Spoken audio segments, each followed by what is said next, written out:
Hello everyone, I'm Jexy. I'm Joey, And and we're we are the the parents of the JMJ Kids. And welcome to It's Time Couple Power. What's the topic for Our today? topic for today is sensitive but essential topics that parents should discuss with their children first before the children would even hear it from their Other peers, from the media, from social media, and from other people. Bakit? Yeah, so that we can influence them first. Yes. Dapat ang nag-influence sa mga kids natin tayo, hindi ibang tao. And that's the reason why we love unschooling is because we're the teachers. We can teach them whatever. And we're not scared that they might be influenced by the views of other people, especially if their views are different from our values. Pwede namang ibang views, pero kasi yung values ang very important, no? So these are the topics na not normally discussed in families, but it should be. They should hear it from us, and our kids need to know our stand on these issues. For example, oh, by the way, I am doing this while tada! Show my yan. No, it's molo. See? Mali, syempre mali yung ingredients. Kaya bala na dyan kung ano yung tsura. Lasa niyan bukas. Anyway, first topic is sex and sexuality.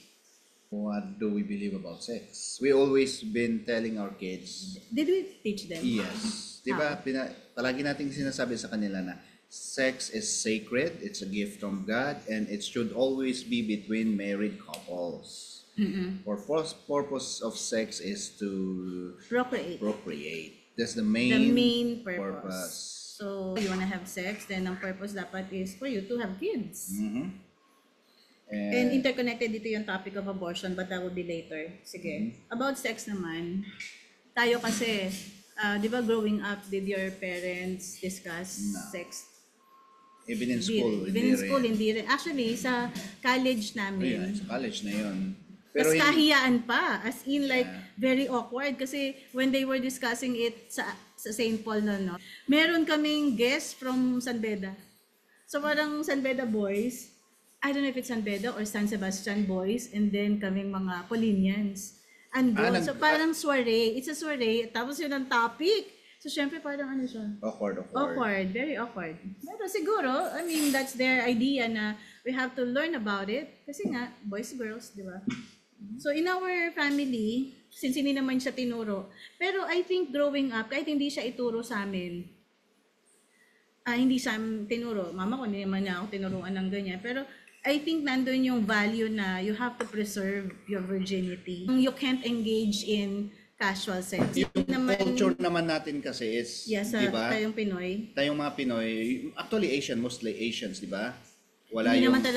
naman talaga tayo parang nagpe-premarital sex. Pero kasi Pumasok lang yun dahil sa influence ng Yes. Western practices, di ba? Tsaka yung mapapanood ng mga kids. Movies, Western, o yung mga Western Kaya- movies, right? Kaya parang nowadays, you need to discuss it. Hindi pwedeng wag na. Yeah, Kasi ginawang casual na kasi, iba di ba? na yung ngayon eh.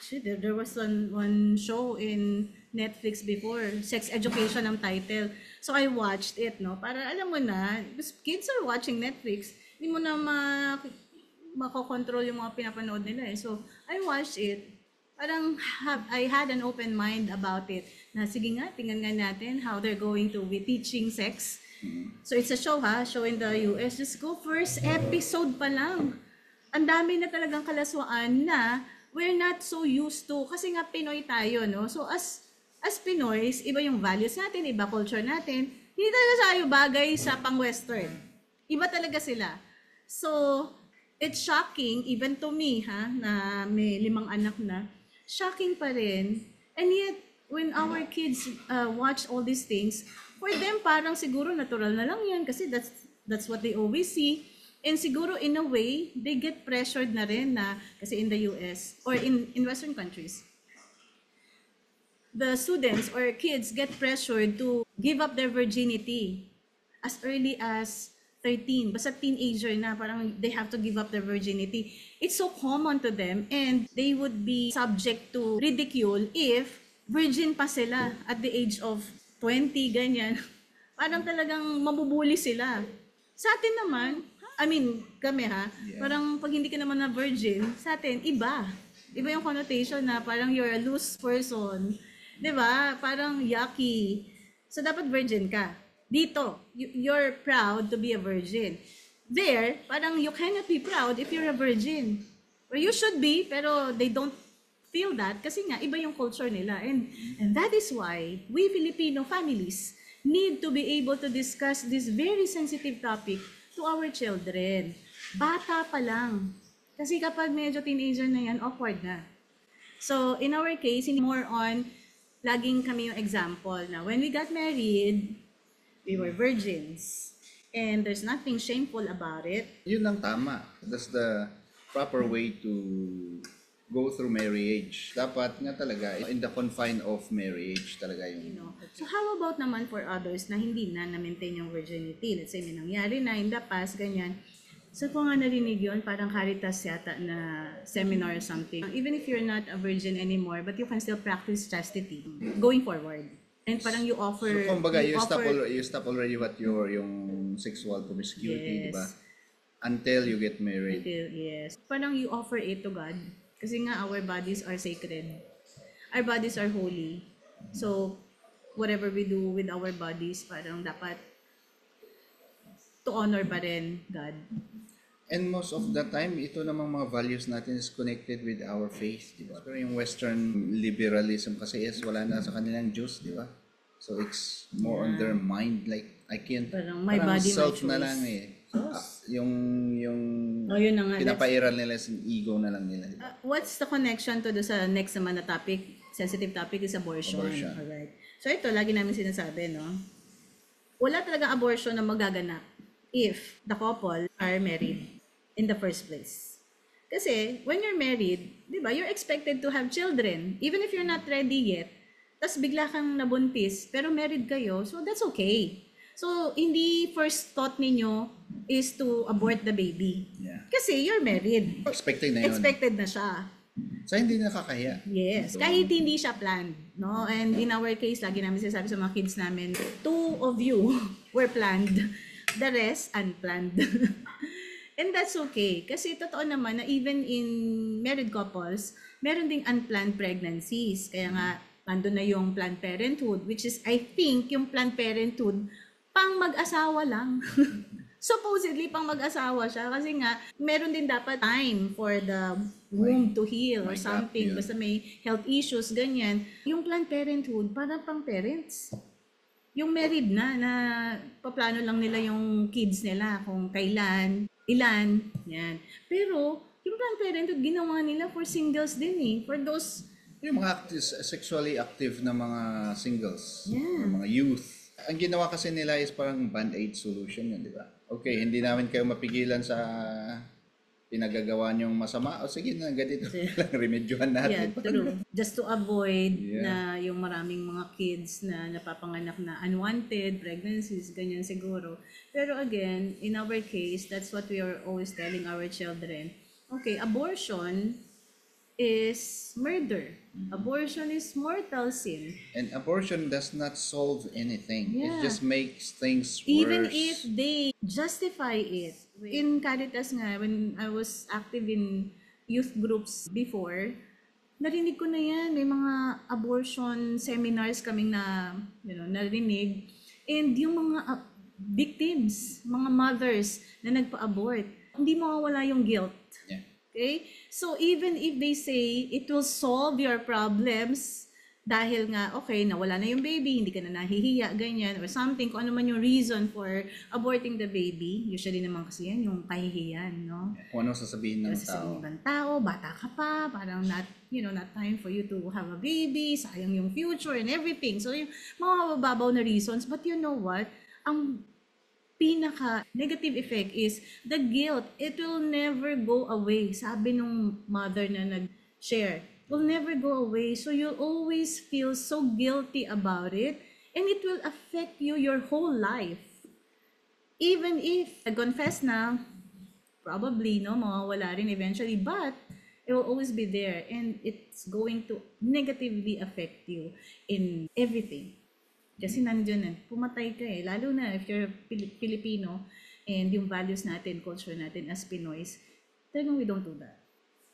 Connected siya doon sa sex as sacred and should only be done in the context of marriage. So, pag ginawa mo yon at nagkaroon ka ng baby, unwanted, but you're married, it's okay. Hindi siya first thought to abort the child.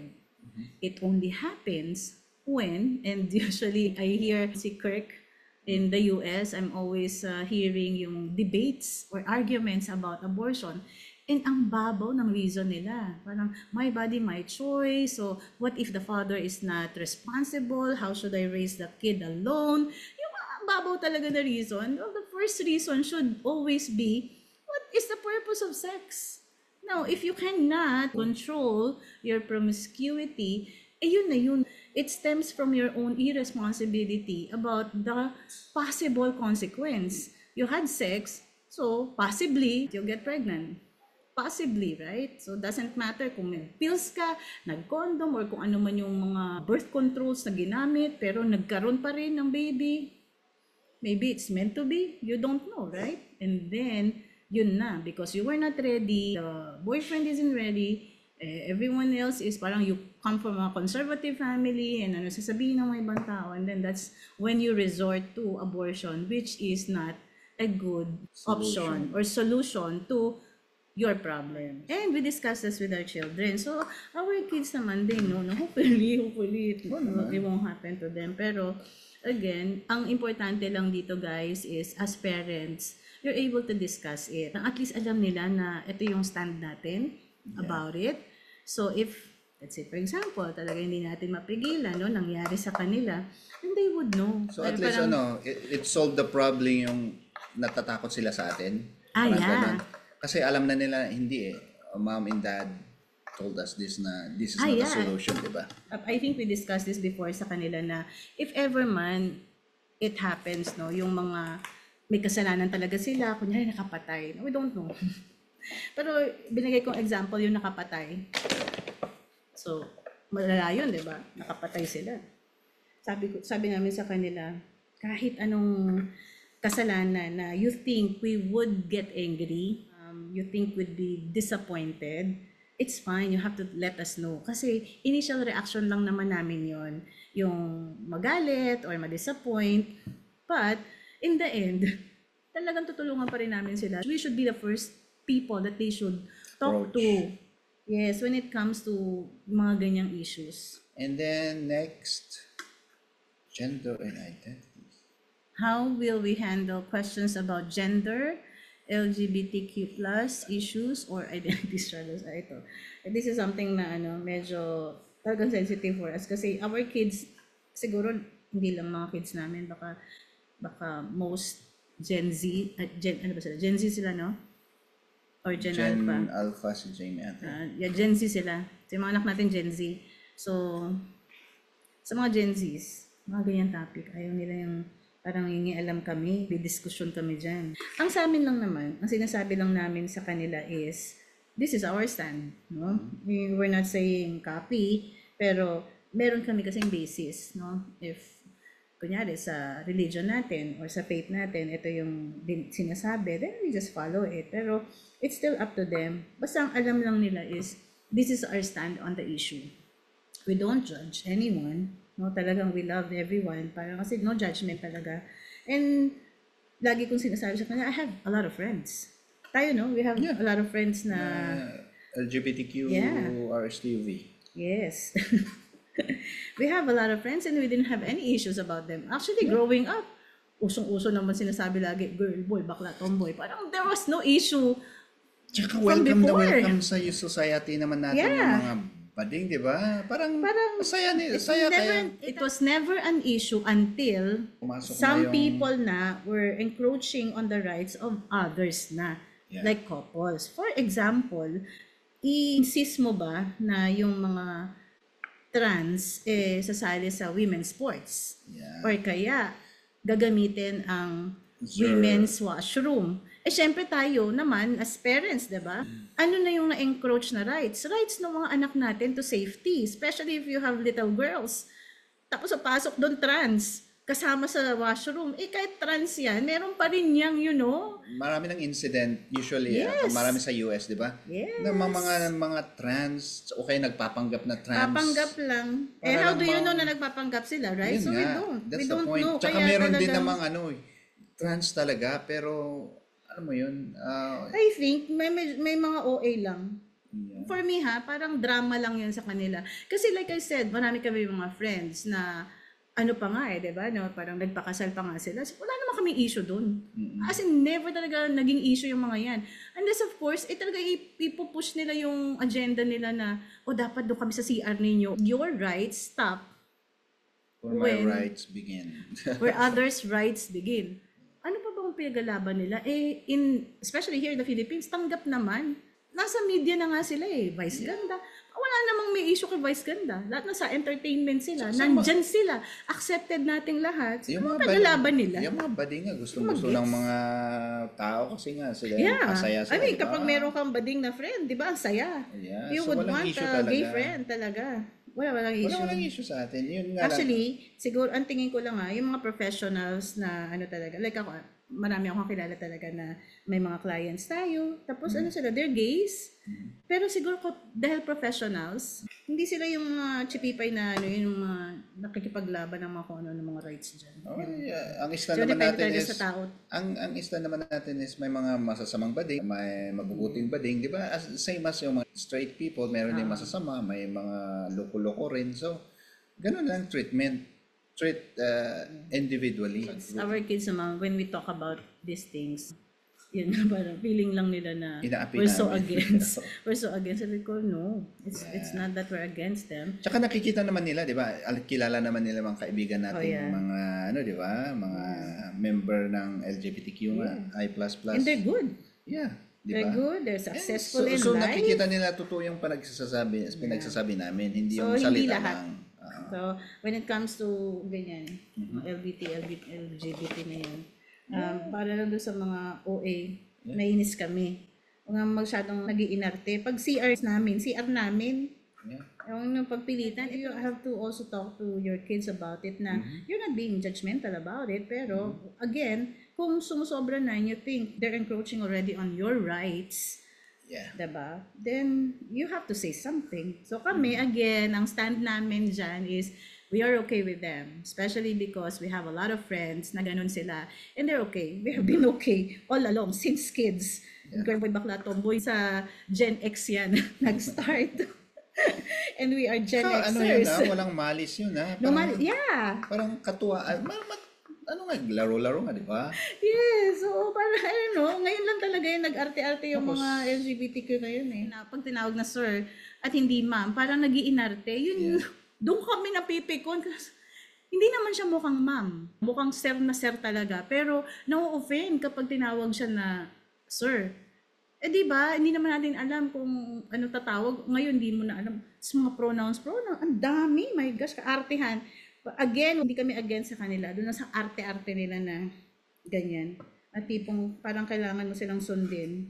Parang pag nandyan sila, masyado kang careful sa mga sasabihin mo. My gosh, kung bakla-bakla.